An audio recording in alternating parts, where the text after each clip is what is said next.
Okey, tujuan kita buat cantasan pruning di sini ialah kita nak buangkan dahan-dahan yang vegetatif yang di mana menegak ataupun selalu saya panggil dahan jantan.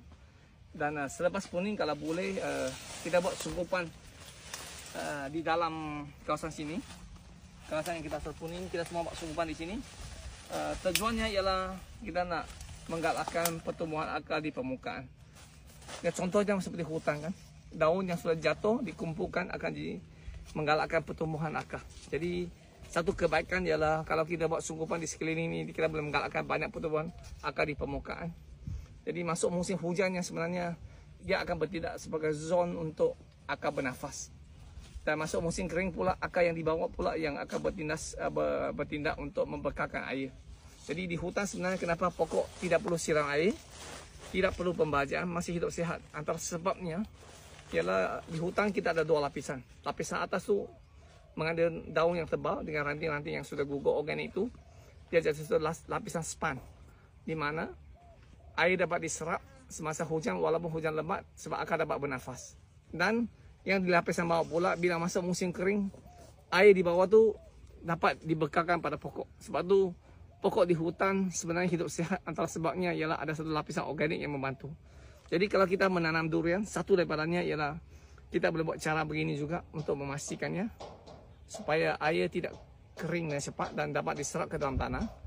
Kedua ialah kita menyimpan rumput. Rumput merupakan kulit kepada tanah. Jadi simpan rumput juga membantu. Tetapi kalau simpan rumput jangan memotong terlalu pendek. Kalau terlalu pendek kesannya tidak membantu sangat. Kalau boleh potong tu jangan terlalu pendek.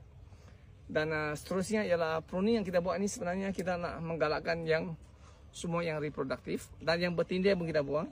Dan kalau boleh pruning, kita nak pruning rapat sampai ke batang pokok utama. Kalau nak pruning, ini nak memastikan supaya kulit dapat tumbuh balik dengan cepat. Yang ni masih tak cukup rapat lah.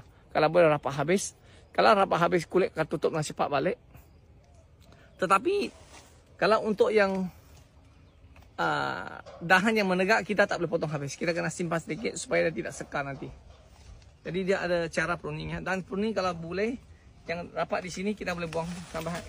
Kalau kita tak rapatkan pruning habis, kadang-kadang dia akan tunjuk pucuk baru. Jadi kalau boleh macam ni di sini kita akan pruning sama rapat di sini. Nampaknya di sini dia tak pruning habis kan? Dia tumbuh tunjuk pucuk baru. Jadi kita pruning rapat sampai sini.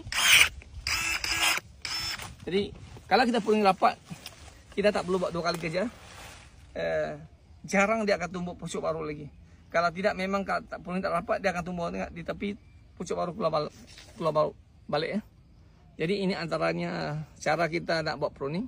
Dan satu lagi kalau kita nak pastikan kalau yang bertindih, contohnya yang ni dengan ini bertindih, sebenarnya kalau bertindih kita perlu buang. Jadi kalau macam ranting ini kurang cantik, yang ni lebih cantik, so kita boleh buang belah sini.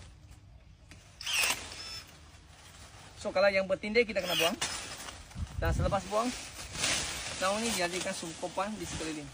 Dan banyak orang kata tak boleh buat sungkupan di dalam pangkal pokok, nanti menyebabkan penyakit akar rumput. Itu adalah mitos. Sebab kita sudah buat berkali-kali dan kita dapati di dalam tempat yang kita buat semua akar putih banyak.